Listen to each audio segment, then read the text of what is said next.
من میوانەکەم لەگەڵ دەبێت زیاتر سەبارەت بم بابەتە قسە دەکەم بەڕێز دکتۆر ئاراس قادر خۆشناو سەرۆکی سنتەری زانیاری و لێکۆڵینەوەی استراتژی کوردستان لە هەولێرەوە لەگەڵما دکتۆر ئاراس ئەم کاتت باش گروپە چەکدارەکانی عێراق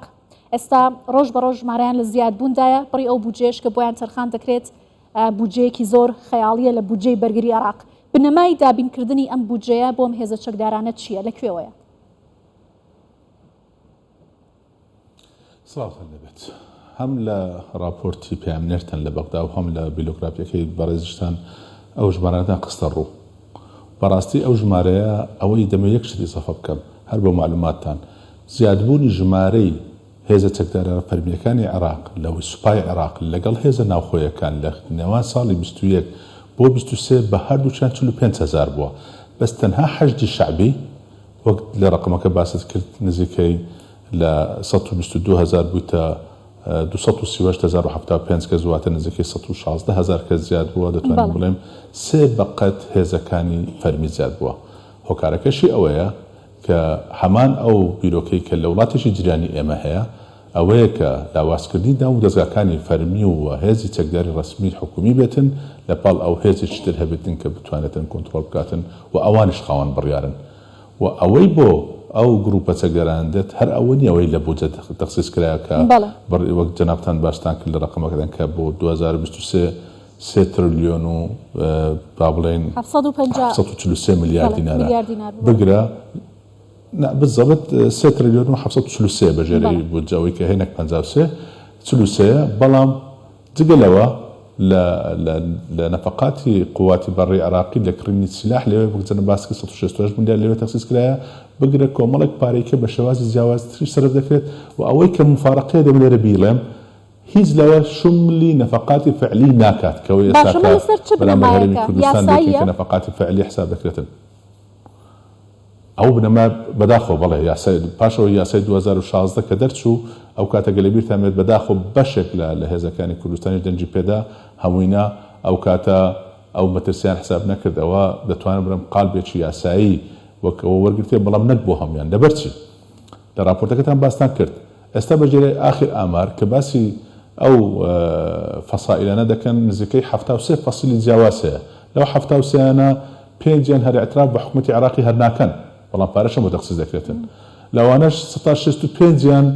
ئەسڵەن مەرجعیەتیان بۆ عێراق ناگرێتەوە بۆ وڵاتێکی جیرانمان دەگرێتەوە بۆ مەرجعی خوان خامنەیی بە مەرجعی خوان حساب دەکەن تەنها 125یان وەلایەن بۆ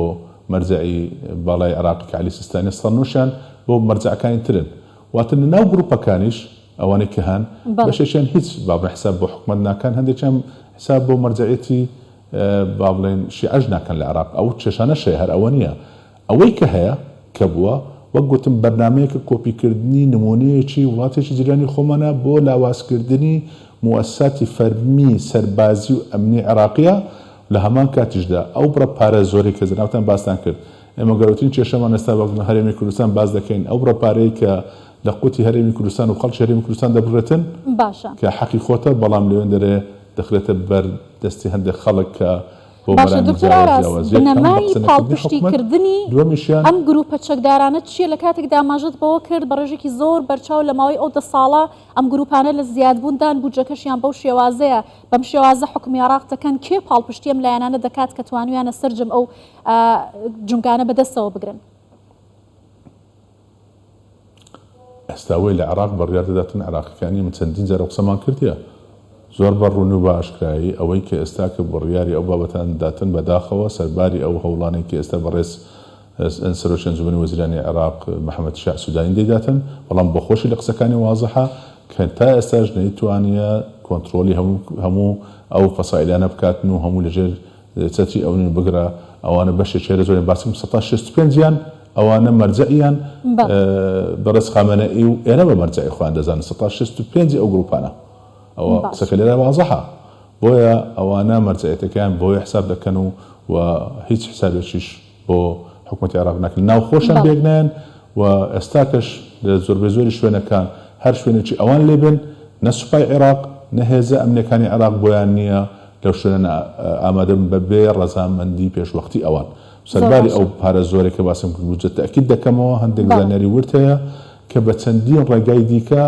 پارە پەیدا دەکەن و بەشێکی زۆریشان لەوانە وەک بە خۆیان دەڵێن ڕاپۆرتەکانەکەن خەڵکێکی فەزائین واتە بەز ناو هەیە لەوانەیە خەڵکان وجودیان نەبێت. دکتۆرە ڕاست میوانەکەشمان لە ستۆکهۆڵم ئاماژەی بە کۆمەڵێک چالاکی گروپە چەکدارەکان بەڵام پرسیارەکەی زیاتر لەلایەنی داراییەوە بودجەیە کە بۆیان تەرخان دەکرێت ئەم بڕە بودجە زۆرە کە بەڕێزت بە داتا بە وردی ئاماژەت پێکرد بۆم گروپە چەکدار و میلیشیانە تەرخان کراوە ئەی بۆ بودجە هێزەکانی پێشمەرگە دەبڕدرێت بۆچی بەو شێوازە پشتگوێ دەخرێن لەلایەن حکوومەتی عێراقەوە لە کاتێکدا لە چوارچێوەی هێزەکانی بەرگری عێراقدا؟ زامەش پرسیارە گەورەکەمان ئەوە بوو بەڵێ ئەوەی کە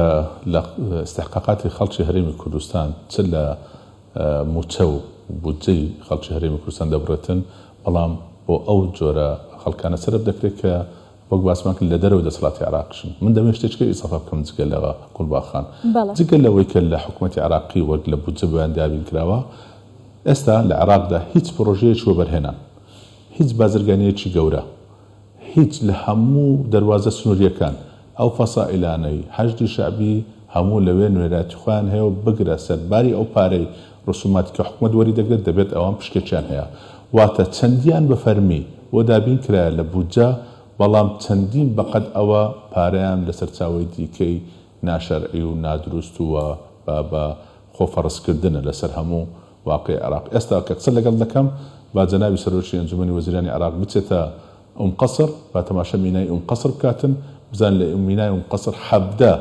شوێن هەیە وەک ڕسیبە ئەساسیەکان هەر یەک لەوانە سەربەیەک لەو فەسیلانانەیە دەبێت ئەگەر شتەکان لەوێ بێتە خوارەوە بارەکان لەوێ دەبێت پارەی ئەوانش بداتن. ئێستا کە قسە دەکەین با ئێستا تاکید لەو قسانە بکەن دەواازە سنووریەکەم بەشی هەرە زۆریان بەو شێوازەیە خەتێکی تایبەت هەیە بۆ بەشێک لەو فەسائلانە کە لەوێ داهاتێکی زۆر وەردەگرن. ئەو جار وەک باسم کرد ئێستا بڕۆن لە کۆمەڵێک پارە هەیە پرۆژە هەیە با بڵێن لە بودجەی عێراقدانراوە بۆ پرۆژەکان ئەو ساڵ بەڵام با کەسێک بتوانێت یەک پرۆژە لە هەموو شارەکانی عێراق جێبەجێ بکاتن بەبێ ئەوەی بەشداری ئەوانە بەشدار پێ نەکات و یاخود پارێک ئەو خەڵکانە چ بۆ کەسەکانیان چ بە فەرمی بۆ مؤسسەکەیان ئەوە شتێکە کە حاشا هەڵنەگرە هەموو خەڵک ئەوەی دەزانێتن بەڵام دێین ئێمە لە عێراقێکدا کە باسی عێراقێکی دیموکراسی و فیدرالی و مؤسساتی دەکەین ئەگەر وایە ئەوەی کە حەقی خەڵکی عێراق بەگشتی و کوردستانە بەتایبەتی نادرێت بەڵام ئەویتر دەدرێت لە ژێر زەقتێک لەبیر نەکەن کە ئێستا قسە دەکەین بەجێرە راپۆرتەکانی کە لە خودی عێراقەوە لە ناوەندە نێودەوڵەتەکان دەرەچێتن 135 خەڵکی عێراق لە خوار هێڵی هەژاریە تۆ وڵاتێک بێ ئەو هەموو داهاتە زۆرەت هەبێتن 135 خەڵکی لەژێر خەتی هەژاری بێتن بەشێکی ئەساسی ئەو وڵاتەشت کە تا ئێستا هەرێمی کوردستانە خەڵکی هەرێمی کوردستان تۆ محرومی دەکەی لە هەموو استحقاقاتەکانی خۆی بە شێوازێک کە جەنجێکی ناڕەوای لەگەڵ دەکەی لە ڕووی دارایی و ئابووریەوە بەڵام لەلایەکی تردا خەڵکانێک دێن بە بودجە و پارەی حکوومەتی عێراقی و خێر و داهاتی ئەو وڵاتە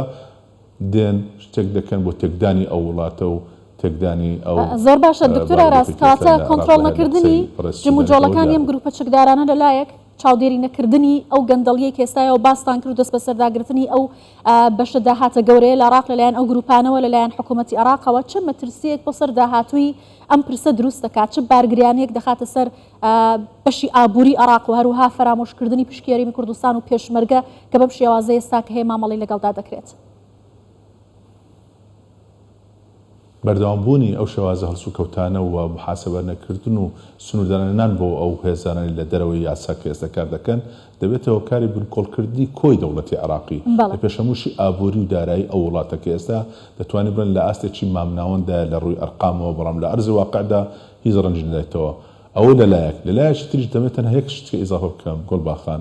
دەزانی با بڵێن ئەوەی کە دەڵێن ئەوانە لە بەرچاوی حکوومەتی عێراقی ئەو کارانە دەکەن بەتایبەتی ئەو هێرشە ناڕەوانێ بە دوای درۆنیەکانی بۆ سەر هەرێمی کوردستان و دوایترینیان ئەوەی ئەو ڕۆکە بۆ هەولێر و دوێنێ بۆ سەر خاڵێکی یاخود شوێنێکی هێزەکانی پێشمەرگە بەجێرەی جەنێرەکانی من شوێنەکە تهدید کرد لەن ئەنجومەنی ئاسایشی هەرێمی کوردستان و لە کوردستان پێیان گوتراوە لە فلانکە شوێنە لە فلانکە موقعە فلانکە فەسیلە فلانە کەسم بۆ شەوازەنە هەموو تەشخیص دەکرێتن بەڵام بۆ هیچ بەدواداچوونێک و هیچ کەسێک ناتوانین لێ پێچیان لێ بکە بۆیە لە بەیاننامەکەی جەنابی سەرۆکی حکوومەت ئەگەر وازە پێرەشەوە ئەگەر دیقەتان دەبێت دەڵێت تەنها ئیدانەکردن و بەیاننامە کافی نەدەبێت ئیجرای فعلی هەبێت لەلایەن بەڕێز سەرۆکی ئەنجومەنی وەزیرانی عێراقی کە لە هەمان کاتدا با بڵێن وەک دەڵێن زۆر باش. فەرماندەی گشتی هێزە چەکدارەکانی عێراقت دەبێت بە کردار بێن ئەو هێزانە ڕێگرێن لێ بکرێەوە ڕوبەڕووی یاسا بکرێنەوە. بەڵێ بەڕێز دکتۆر ئاراس قادر خۆشناو سەرۆکی سەنتەری زانیاری و لێکۆڵینەوەی استراتژی کوردستان، سپاس لە هەولێرەوە لەگەڵمان.